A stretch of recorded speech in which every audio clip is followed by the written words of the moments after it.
الحمد لله والهيبة لله والقدرة لله والأمر لله والحكم لله الذي جعل لنا نبيا دليلا مبشرا ونذيرا سراجا منيرا. أما بعد، أعوذ بالله من الشيطان الرجيم. بسم الله الرحمن الرحيم. أينما تكونوا يدرككم الموت ولو كنتم في برج مشيدة. صدق اللہ العظیم. عزیز دوستو، میرے بھائیوں اور میرے بزرگوں، فضائل قرآن پر، فضائل رمضان پر میرے مجازی مربی، میرے استاد گرامی حضرت مولانا سلیم صاحب دامت برکاتہ العالیہ اپنے عمدہ کلمات آپ سے گوش و گزار کریں گے. آج اچانک سے مجھے خیال آیا کہ کیوں نہ تھوڑا سا موت کا تذکرہ ہو. وہ اس لیے کہ اس سے دل نرم ہو جاتے ہیں، دنیا سے بے رغبتی سی پیدا ہو جاتی ہے، گناہوں سے نفرت سی پیدا ہو جاتی ہے اور نیکیوں کا شوق سا پیدا ہو جاتا ہے. دنیا کے اندر جتنے بھی انسان آئے وہ موت سے بچ نہیں سکے. مالدار آئے، مال کی وجہ سے وہ موت سے نہیں بچ سکے. اولاد والے آئے، اولاد کی کثرت کی وجہ سے وہ موت سے نہیں بچ سکے. منصبوں پر فائز لوگ آئے، اپنی بادشاہت سے وہ موت سے نہیں بچ سکے. موت نے آگے سب کی زندگیوں پر دستک دی اور ہمیشہ کے لیے ان کی آوازوں کو خاموش کر دیا. اور یہ موت بہت ہی کڑوی ہے اور بہت ہی وزنی ہے. حضرت عمر رضی اللہ تعالیٰ عنہ حضرت کعب سے پوچھتے ہیں کہ آپ مجھے بتائیں موت کے بارے میں ذرا کچھ. تو حضرت کعب رضی اللہ تعالیٰ عنہ حضرت عمر سے کہنے لگ جاتے ہیں کہ اس کی مثال یوں سمجھو، ایک درخت سے اس کی کانٹے دار ایک شاخ کو کسی شخص کے جسم کے اندر داخل کر دیا جائے اور اس کے ہر کانٹے کے ساتھ اس کی ہر رگ مل جائے اور ایک طاقتور شخص اس کو یوں کھینچے اور پھر ان کانٹوں کے کچھ حصے اس کے جسم کے اندر رہ جائیں اور اس کی رگیں جو ہیں ان کانٹوں کے ساتھ کھنچ جائے، تو بتاؤ اسے کتنی تکلیف ہوگی. کہا موت اس سے بھی سخت ہے، جس سے ہم سب نے ملاقات کرنا ہے. موت سے ہم بے خبر ہیں اور موت ہم سے باخبر ہے. آج ہم یوں سوچ رہے ہیں کہ شاید ہمیں موت نہیں آئی، ہم جوان ہیں. یاد رکھو موت جوانی نہیں دیکھتی. یہ نہیں دیکھا جائے گا کہ تمہارے بچے چھوٹے ہیں یتیم ہو جائیں.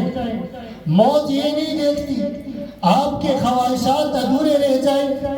موت یہ نہیں دیکھتی کہ تم بیمار نہیں ہو، تمہاری صحت ٹھیک ہے. موت نے کبھی یہ نہیں دیکھا. وہ تو ایسی ہے کہ اس کے لیے حکم ہوتا ہے تو ایک سیکنڈ اس میں تقدیم ہوتی ہے نہ تاخیر ہوتی.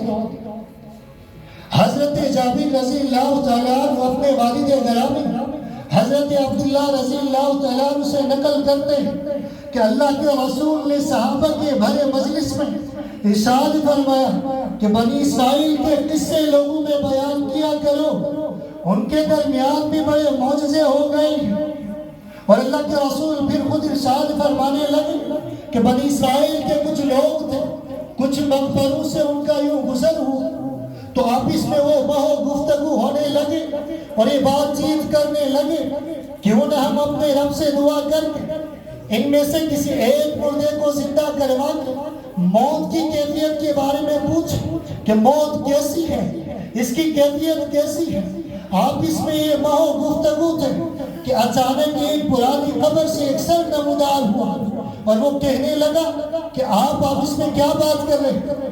کہا کہ میرے مرے ہوئے 90 سال گزر گئے، 90 برس گزر گئے میرے مرے ہوئے، میں موت کی تلوار تک کو ابھی تک نہ بھلا سکا، وہ اب تک میرے گلے میں ہے، میں اسے محسوس کر رہا۔ آپ اپنے رب سے دعا کریں کہ اللہ مجھے پہلی والی حالت پر لٹا دے، اور پھر فرمائے کہ اس کے ماتھے پر، پیشانی پر سجدوں کے نشان بھی تھے، مطلب کہ وہ عابد تھا، پھر بھی موت اتنی کڑوی اس نے محسوس کی۔ بھائیو، اس موت سے میں اور آپ نے ملنا ہے، بتاؤ کیا تیاری ہے اس موت کے بارے میں؟ کچھ ہے اعمال کے اندر، ہے ایسی نمازیں کہ رب کو دکھائیں، ہے ایسے روزے کہ اپنے رب کو دکھائیں، ہے ماں باپ کی ایسی فرما برداری کہ اپنے رب کو دکھائیں، ہے ایسی صلح رحمی کہ اپنے رب کے سامنے پیش کریں، ہے ایسی صدقات کہ ہم اپنے رب کے سامنے پیش کریں؟ کیا ہے گناہوں کے سوا؟ گناہوں میں لت پت ہے، اور یوں سمجھے ہیں کہ موت آسان ہے۔ میرے بھائیوں، موت بہت کڑوی ہے، موت بہت سخت ہے۔ حضرت عمر بن عاص رضی اللہ تعالیٰ عنہ فرماتے ہیں، میرے والد گرامی ہم وقت یہ بات کہا کرتے تھے کہ مجھے بڑا تعجب ہے اس شخص پر جس کے ہوش و حواس موت کے وقت برابر ہوتے اور موت کے بارے میں وہ کچھ نہیں کہتا، کچھ نہیں بولتا۔ چنانچہ میرے والد غالب موت کے قریب ہوئے، میں ان سے عرض کرنے لگا کہ آپ تو یوں کہا کرتے تھے، مجھے بڑا تعجب ہے اس شخص پر جس پر موت کی کیفیات طاری ہو اور وہ موت کی کیفیات کے بارے میں کچھ نہ بتا۔ آپ کے ہوش و حواس برابر، ذرا بتائیں موت کو کیسے محسوس کر رہے ہیں؟ اس کو کہنے لگا کہ بیٹا، موت کے حالات بیان نہیں کیے جا سکتے، موت کے حالات بتائے نہیں جا سکتے۔ خدا کی قسم میں اس طرح محسوس کر رہا ہوں جس طرح میرے دونوں کاندھوں پر کوئی پہاڑ رکھ دیا گیا ہو اور میرے پورے جسم کو زہریلے کانٹوں سے بھر دیا گیا اور میری روح کو سوئی کی ناک سے گزارا جا رہا۔ آسمان اور زمین آپس میں ملے ہوں اور مجھے ان کے چکی کے پاٹوں میں پیسا جا رہا ہوں، میں اس طرح محسوس کر رہا۔ میرے بھائیوں، وہ بڑے نیک تھے، میں اور آپ کیا ہیں؟ کس حال میں ملاقات کریں گے موت کے ساتھ؟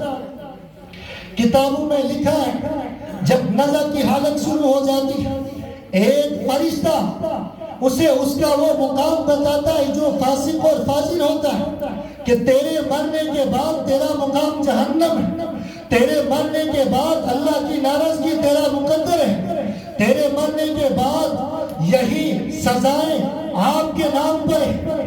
تو اس کو اپنے سارے گناہ یاد آ جاتے ہیں، وہ یوں سوچتا ہے کہ کاش میں زنا نہ کرتا، کاش میں اپنے والدین کی نافرمانی نہ کرتا، کاش میں قطع تعلق نہ کرتا، کاش میں کسی کی غیبت نہ کرتا، میں چغلیوں میں اپنے آپ کو لت پت نہ کرتا، میں کسی کی دل آزاری نہ کرتا، اور اس کا خیال یوں بھی ہوگا کہ مجھے اب مہلت نہیں دی جائے گی، میں نے دنیا سے جانا ہے، میں نے رب کے حضور پیش ہونا ہے اور ہمیشہ کے لیے ناراضگی میرا مقدر ہے۔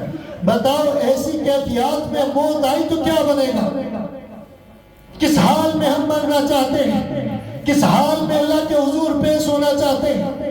اس موت کی تیاری کے لیے بڑا آسان ایک ہی نسخہ ہے، وہ یہ ہے کہ ہم قرآن کو صرف تلاوت کی کتاب نہ بنائیں۔ میں اور آپ کے معاشرے میں آج کے میجورٹی کے اعتبار سے ہمارے علماء اس بات کو بیان نہیں کرتے کہ قرآن صرف تلاوت کی کتاب نہیں ہے، یہ ہدایت کی کتاب ہے۔ رب کریم قرآن کریم میں خود فرماتے ہیں ھدی للمتقین ھدی للناس افلا یتدبرون القرآن۔ اس سے پتہ چلا کہ قرآن کریم صرف تلاوت کی کتاب نہیں، ہم نے صرف اس کو تلاوت کی کتاب بنایا ہے۔ اور قرآن کریم کو ہم ہدایت کی کتاب کیسے بنائیں؟ تو قرآن کریم میں رب کریم فرماتے اقیموا الصلاۃ، نماز کو قائم کرو۔ ایک شخص اس آیت کو پڑھتا ہے، اس کی تلاوت کرتا ہے، وہ نماز کو قائم نہیں کرتا، تو اس نے اللہ کی بات کو پڑھا، اللہ کی بات کے اوپر عمل نہیں کیا۔ رب کریم فرماتے آت الزکات، زکات ادا کر۔ ایک شخص اس کی تلاوت کرتا ہے، زکات ادا نہیں کرتا، تو اس نے اللہ کی بات کو پڑھا، اللہ کی بات کے اوپر عمل نہیں کیا۔ اللہ فرماتے ہیں وَلَا يَغْتَبْ بَعْضُكُمْ بَعْضًا، ایک دوسرے کی غیبت نہ کرو۔ ایک شخص اس کی تلاوت کرتا ہے، اس پر عمل نہیں کرتا، تو اس نے رب کی بات کو پڑھا، رب کی بات کے اوپر عمل نہیں کیا۔ تو میرے محترم بھائیوں، قرآن کو ہدایت کی کتاب وہ بنائے گا جس کی محبت، جس کی اللہ اور اس کے رسول سے ایسی محبت ہو جو تمام تر محبتوں کے اوپر غالب ہو۔ والدین کی محبت کے اوپر غالب ہو، اولاد کی محبت کے اوپر غالب ہو، مال کی محبت کے اوپر غالب ہو، منصب کی محبت کے اوپر غالب ہو، شہرت کی شہرت کے اس پر محبت پر غالب ہو۔ پھر وہ جا کے ہدایت کی کتاب بنائے گا قرآن۔ میں اور آپ کی رسول اللہ سے ایسی محبت نہیں ہے جس قدر ہونی چاہیے۔ آخری بات کر کے بات کو ختم کرتا، اللہ کے رسول نے جب پڑھا حضرت ابراہیم علیہ السلام کی بات کہ فَمَن تَبِعَنِي فَإِنَّهُ مِنِّي وَمَنْ عَصَانِي فَإِنَّكَ غَفُورٌ رَحِيمٌ، اللہ کے رسول نے آگے چل کر حضرت عیسیٰ کی بات کو پڑھا کہ مُعَذِّبْهُمْ فَإِنَّهُمْ عِبَادٌ، ایک نے اللہ کے رحمت کے حوالے کیا، ایک نے اللہ کے حوالے کیا۔ جب اللہ کے رسول نے ان دونوں باتوں کو پڑھا، اللہ کے رسول رونے لگے، اللہ کے رسول کے آنسو بہنے لگے، اللہ کے رسول اشک بار ہو گئے، اتنے روئے اور زبان پر ایک ہی صدا جاری ہوئی، اللہم امتی اللہم امتی۔ فرش پر محبوب ایسے روتے ہیں، عرش والے کی رحمت جوش میں آ جاتی ہے، اور حضرت جبریل سے فرماتے ہیں جا میرے محبوب سے پوچھ کے تو اس قدر کیوں آنسو میں ڈوبا ہے، کیوں اشک بار ہے، کیوں رو رہا ہے، کیا وجہ ہے؟ حضرت جبریل آتے ہیں، پوچھتے ہیں یا رسول اللہ، اللہ پوچھ رہے ہیں آپ کیوں رو رہے ہیں، کیا وجہ ہے؟ تو اللہ کے رسول فرماتے ہیں میں رو نہیں رہا، امت کا غم مجھے رلا رہا ہے۔ بتاؤ اس رسول سے کیسی ہم نے محبت کی، اس کی سنتوں سے کیسے ہم نے محبت کی۔ تو بتانے کا مقصد یہ ہے کہ اس قرآن کو ہدایت کی کتاب وہ بنائے گا جس کی اللہ اور اس کے رسول سے محبت ہو اور تمام محبتوں پر غالب ہو، پھر وہ اس کو ہدایت کی کتاب بنا کے اپنی موت کی تیاری کرے۔ کیونکہ رب کریم نے فرمایا قُلْ إِنَّ الْمَوْتَ الَّذِي تَفِرُّونَ مِنْهُ فَإِنَّهُ مُلَاقِيكُمْ، کہ میرے محبوب میرے ان بندوں سے کہہ دے کہ جس موت سے یہ بھاگ رہے ہیں، جس موت سے یہ بھاگ رہے ہیں، وہ موت آ تو ان سے ملاقات کر لے۔ اور پھر اللہ تبارک و تعالیٰ فرماتے ہیں اینما تکون یدرککم الموت ولو کنتم فی بروج مشید، کہ تم جہاں کہیں بھی ہو موت آ کے تمہیں پکڑے گی، چاہے کہ آپ مضبوط قلعوں کے اندر کیوں نہ۔